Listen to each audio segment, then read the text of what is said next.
السلام علیکم ورحمۃ اللہ وبرکاتہ۔ سیرت النبی سیریز میں آپ سب کو خوش آمدید۔ آپ صلی اللہ علیہ وسلم کا حلیہ مبارک اور بی بی خدیجہ کے ساتھ آپ صلی اللہ علیہ وسلم کا رہن سہن۔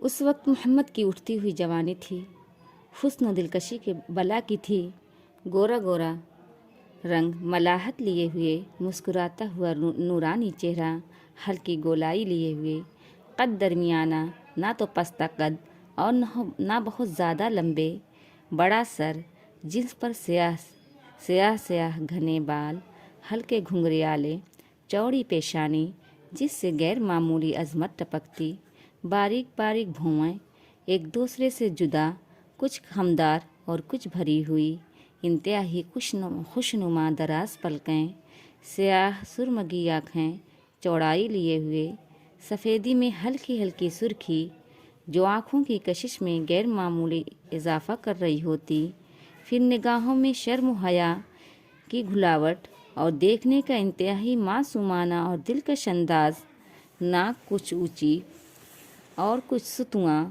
سامنے کے دانتوں میں ہلکی ہلکی ریکھیں، گفتگو فرماتے تو موتی کی طرح چمکتے، ایسا لگتا گویا ان سے نور ابل رہا ہے، چہرے پر بھری ہوئی گھنی داڑھی، خوبصورت سی اونچی گردن، سینہ کشادہ، مونڈھوں کا درمیانی فاصلہ عام پیمانے سے کچھ زیادہ، چوڑی چوڑی کلائیاں، ہتھیلیاں فراق اور نرم گداز، انگلیاں موزوں حد تک دراز، ہلکی ہلکی ستی ہوئی پنڈلیاں، ایڑیوں پر برائے نام گوشت، تلوے ذرا گہرے، چلتے تو قوت کے ساتھ، ذرا آگے جھک کر قدم جما کر رکھتے، رفتار بہت تیز ہوتی، معلوم ہوتا نشیب میں اتر رہے ہیں، چہرہ غور و فکر میں ڈوبا رہتا اور نگاہوں میں پاکیزہ خیالات اور بلند جذبات چمکتے، دیکھنے والا پہلی نظر میں مرعوب ہو جاتا۔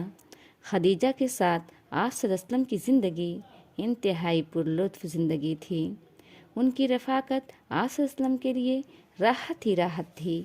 وہ ایک نہایت ہوشیار، تجربہ کار اور سمجھدار خاتون تھیں۔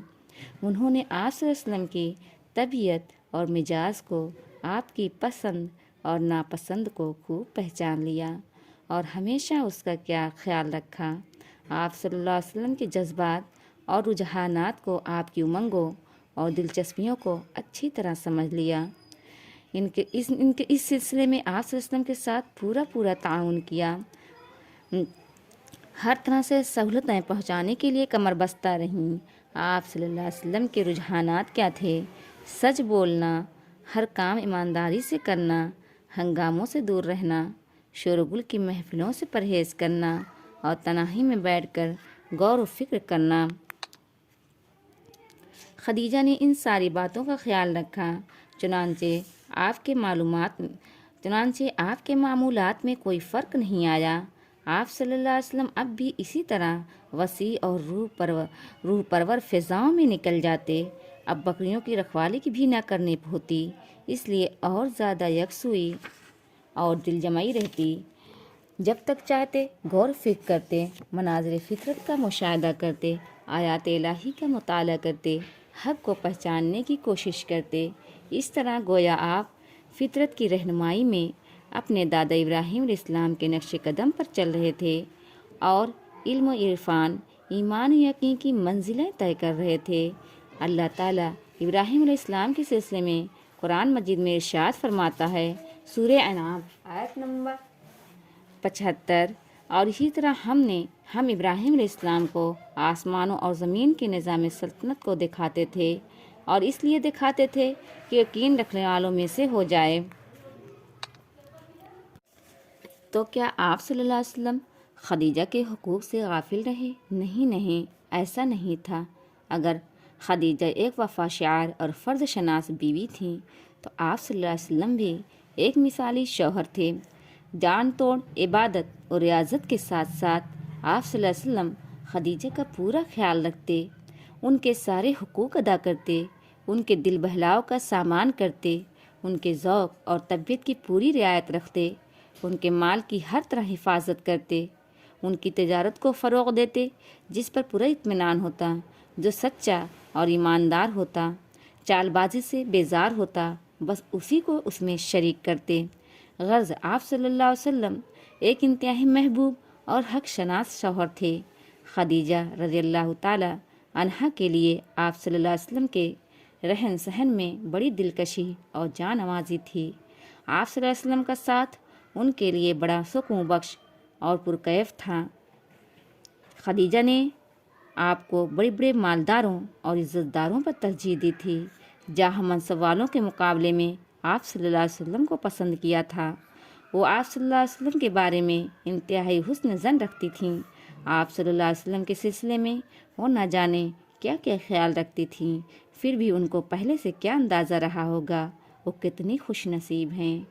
تھے تو آپ تنہائی پسند، لیکن لوگوں سے میل جول بھی رکھتے، ان کے معاملات میں دلچسپی بھی لیتے، ان کی باتوں کو غور سے سنتے، اکثر چپ رہتے، بے ضرورت کبھی نہ بولتے، نہ کسی بات میں لوگوں سے اچھلتے، جو بات بھی کہتے بہت ہی مختصر اور کام کی کہتے، اس میں ظرافت ہوتی، ظرافت میں بھی لطافت ہوتی، چہرہ مسکراتا ہوتا، دیکھنے میں بہت دلکش اور بھلا لگتا، بات کرنے والا گرویدہ ہو جاتا، یہی مسکراہٹ کبھی کبھی ہنسی میں تبدیل ہو جاتی۔ انہی خوبیوں کی وجہ سے لوگ آپ کی ہر بات کو وزن دیتے، آپ کی رائے کا احترام کرتے، آپ کے مشوروں پر عمل کرتے۔ یہ رہیں آج کی معلومات۔ مزید معلومات کے لیے اگلے قسط کا انتظار کریں۔ السلام علیکم ورحمۃ اللہ وبرکاتہ۔